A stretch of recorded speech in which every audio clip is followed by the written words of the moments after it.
Good evening. I hope आप लोग की पढ़ाई अच्छी चल रही होगी। काफ़ी लोगों की कुछ क्वेरीज़ हैं जिस पे आज हम लोग बात करेंगे।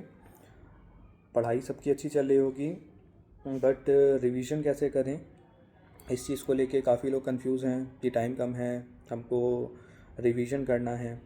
तो जिस टाइम मैं प्रिपरेशन कर रहा था उस टाइम मैंने कैसे रिवाइज़ किया था चीज़ें, तो मैं अपना इनपुट दे देता हूँ आपको, और उसके अकॉर्डिंग हो सकता है कि आपको कुछ हेल्प मिले।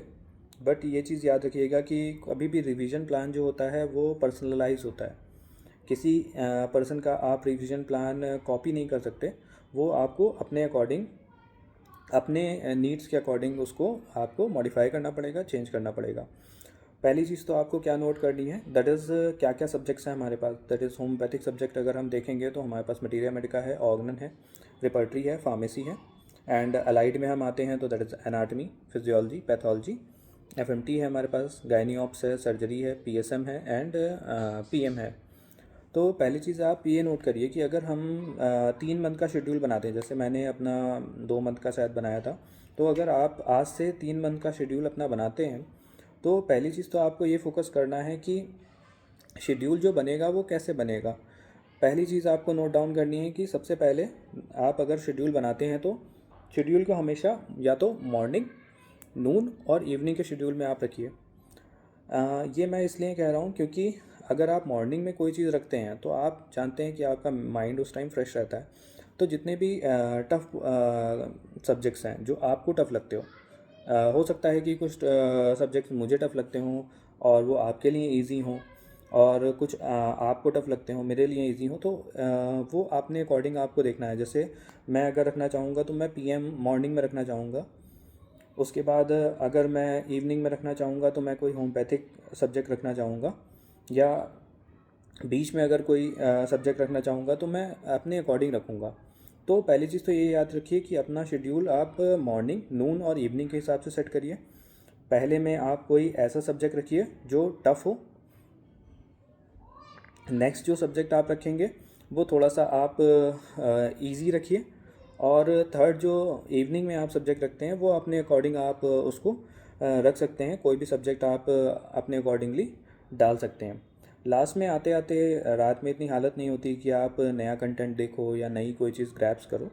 तो आप रात में या तो ये रखो कि आप जो भी हमने सुबह पढ़ा है उससे रिलेटेड हम एमसीक्यू सॉल्व करेंगे। सुबह भी आपने सॉल्व किया होगा, बट आप उसको भी देख सकते हो। उसके साथ साथ आप क्या कर सकते हो कि कोई प्रीवियस ईयर का पेपर लगा सकते हो। तो रात का शेड्यूल आप इतना बनाइए कि आपको रात में एक पेपर सॉल्व करना है और एमसीक्यूज सॉल्व करने हैं। तीसरी चीज़ क्या है कि अगर कभी भी आप अपना शेड्यूल बनाइए तो सब्जेक्ट वाइज बनाइए। अगर आपका सब्जेक्ट पूरा हो रहा है तो आप डेट डिफाइन कर लीजिए कि इतने से लेके इतने डेज़ हम इस सब्जेक्ट को देंगे, उससे ज़्यादा हमको नहीं देने हैं। तो 3 महीने में जितने भी सब्जेक्ट्स मैंने बताए इन तीनों को आपको डिवाइड करना है अकॉर्डिंग टू योर नीड।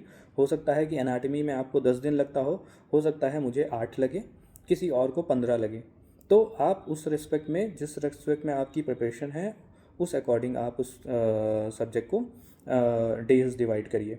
दूसरी चीज़ क्या है, डेज डिवाइड जब आप करते हो तो ये चीज़ ध्यान रखिए कि सारे सब्जेक्ट्स का वेटेज जो है एग्ज़ाम में वो सेम नहीं है। अगर आप 15 दिन सर्जरी को देते हो, 10 दिन आप पैथोलॉजी को देते हो, तो ये वेस्ट ऑफ टाइम है। इसलिए क्योंकि सब्जेक्ट से क्वेश्चन आते हैं रिलेटिवली कम। तो आप अगर 10 दिन देना चाह रहे हो, 15 दिन देना चाह रहे हो, तो गो फॉर गायनी ऑप्स जिसको आप 10 दिन दो, या पीएम को आप दो। आप तो ऐसे आपको सब्जेक्ट्स को मेंशन करना है अपने उसमें टाइम टेबल में, जो कि वेटेज ज़्यादा रखते हों सब्जेक्ट्स के पॉइंट पे, कि मार्क्स उसमें से ज़्यादा पूछा जाता है, उसमें क्वेश्चन जो है वो ज़्यादा पूछे जाते हैं। दूसरी चीज़ क्या कि अगर आपने किसी सब्जेक्ट को 10 दिन दिया और 1 तारीख से लेकर 10 तारीख तक अगर वो नहीं कंप्लीट हुआ, तो जहाँ तक कंप्लीट होता है उसी सब्जेक्ट को वहाँ पे आप छोड़ दीजिए। नेक्स्ट सब्जेक्ट का टाइम आ गया है, गो फॉर दैट सब्जेक्ट। उसके बाद क्या होता है, कभी कभार होता है कि जैसे मान लीजिए आपने 7 दिन या 5 दिन एफएमटी के रखे थे, तो एफएमटी इज़ कंपेरेटिवली ईजियर। और आप जानते हो कि हो सकता है कि वो 3 दिन में ख़त्म हो जाए या 4 दिन में ख़त्म हो जाए। तो जो आपके 2 दिन बचे उसमें जो प्रीवियस सब्जेक्ट बचा था उसको आप कवर कर लें। तो ये चीज़ें आपको नोट डाउन करनी है कि कैसे आप सब्जेक्ट्स का डिवीज़न करोगे, कैसे आप डेज़ का डिवीज़न करोगे, और कैसे अपने टाइम का डिवीज़न करोगे, कितने आर किस सब्जेक्ट्स को हमको देने हैं। तो इजी, टफ और मॉडरेट 3 सब्जेक्ट्स आप लेके चलिए डेली में विद एमसीक्यूज़। उसके बाद देखिए, जो रिवीजन है वो आप स्मार्ट रिवीजन करिए। जब भी आप रिवाइज कर रहे हैं, जैसे मॉर्निंग में आपने कुछ रिवाइज़ किया, इवनिंग में कुछ रिवाइज़ किया, या नून में आपने कुछ भी रिवाइज़ किया, तो केवल पढ़ते नहीं जाना है। आपको क्या करना है, एक छोटी सी नोटबुक बनानी है या डायरी बनानी है, जिसमें कि आप नोट डाउन करोगे केवल वो पॉइंट्स दैट आर इम्पॉर्टेंट जो पूछे जाते हैं, या तो आप वो पॉइंट नोट डाउन करोगे जो आपको नहीं आते।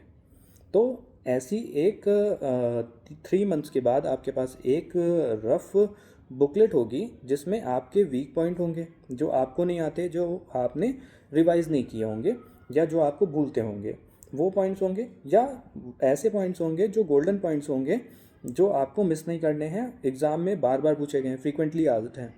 तो 3 महीने के बाद आपके पास एक जस्ट मिलेगा जिससे बहुत ज़्यादा क्वेश्चन पूछे जाते हैं, और वो आपका वीकनेस भी रहा है। तो आपको ये चीज़ देखनी है।